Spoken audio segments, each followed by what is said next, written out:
The clock struck 3 a.m.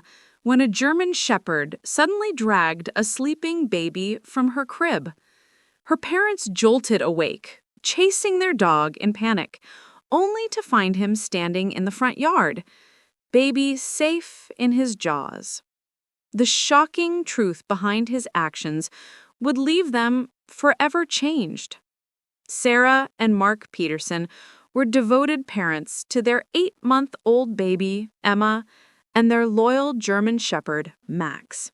Their days were filled with baby giggles, family dinners, and quiet evenings by the fireplace. Max, with his thick coat and watchful eyes, had been part of the family long before Emma arrived. He had always been gentle, protective, and remarkably patient with her. That evening was no different. Sarah had tucked Emma into her crib, humming softly as she arranged her blankets.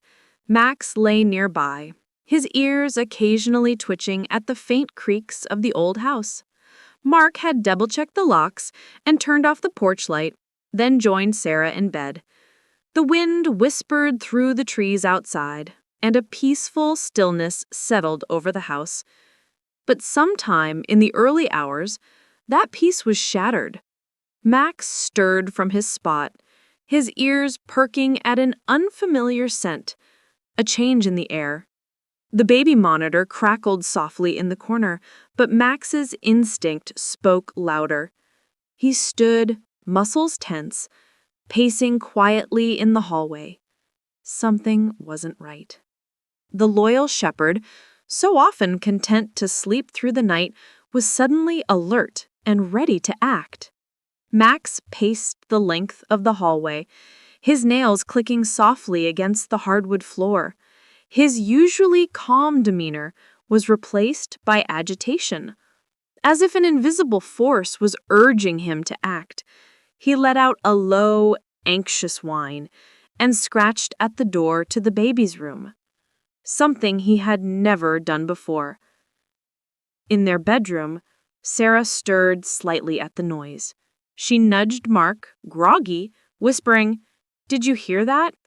Mark mumbled half asleep. "It's probably Max being restless." But Max's pacing continued, his movements growing more urgent. He pawed at the baby gate, sniffing the air and whining louder, a sound filled with desperation. Mark sighed, pulling the covers tighter. "He'll settle down," he murmured. But Max was relentless. He nudged at the baby's door with his nose, finally pushing it open just enough to slip inside. The baby monitor crackled faintly, picking up the sound of his soft whines inside Emma's room. Max approached the crib, his breath puffing against the wooden bars. He circled it twice, sniffing at the air. Something was wrong. He could feel it. Without hesitation, he gently tugged at the blanket, his teeth careful not to touch the baby's skin. Slowly, he began to pull the blanket, and Emma with it, toward the open door in the hallway. Max paused, looking back toward the bedroom where his humans lay sleeping. His body trembled with urgency. He whined once more, louder. This time it was a plea, a cry for them to wake and follow. The German shepherd, usually content to sleep peacefully by the fireplace, had sensed a danger that no one else could see, and he wasn't about to let it harm his family. Max's soft whines finally stirred Sarah from her sleep. She blinked groggily at the baby monitor on the nightstand. A faint rustling came through the static, soft but unmistakable. She sat up, her heart quickening. "Mark," she whispered urgently, shaking his shoulder. "Something's wrong.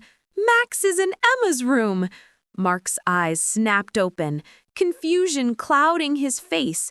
He swung his legs off the bed and grabbed his robe. Together, they hurried down the hallway, their bare feet tapping against the hardwood floor as they approached the baby's room. The door creaked open just enough for them to glimpse inside. Their breath caught. Max was there, standing at the crib, but the crib was empty. Instead, the German Shepherd was gently gripping the baby's blanket, dragging it across the room. Emma lay bundled inside, her tiny body barely stirring. "Max, stop!" Mark shouted, panic surging through his voice. But Max ignored the command, his powerful legs pulling the blanket and the baby toward the open door. His eyes were wild with determination, his movements purposeful and controlled. Sarah's heart pounded as she rushed forward, but before she could reach him, Max had already maneuvered Emma into the hallway. He glanced back at them, letting out a sharp bark as if urging them to follow. Without thinking, Mark and Sarah chased after the dog, their minds racing with confusion and fear. "What is he doing?" Sarah cried. Mark had no answer. They followed Max down the hallway, through the living room, and toward the front door. Just as Mark was about to intervene, he froze. A faint, acrid scent prickled his nose. Smoke! His pulse quickened as he turned his head toward the kitchen. Through the dark, he saw it. Faint orange flickers, the telltale glow of a fire creeping up the wall. "Sarah, it's a fire!" he shouted, his voice rising in panic. The realization crashed over them like a wave. Max hadn't been dragging the baby out of the house for no reason. He had sensed the danger before the humans could. They bolted for the front door, Mark scooping Emma into his arms as Sarah opened the door wide. Max bounded outside, glancing back only once to ensure his family was following as they stumbled onto the front lawn. The chill of the early morning air hit their faces. Mark tightened his grip around Emma, who was stirring softly, her face scrunched in confusion. Sarah wrapped her arms around them both, her heart racing. Max stood in the middle of the lawn, his chest heaving from the effort of dragging the baby out of the house. His eyes were locked on the house, ears pinned back, body tense with alertness.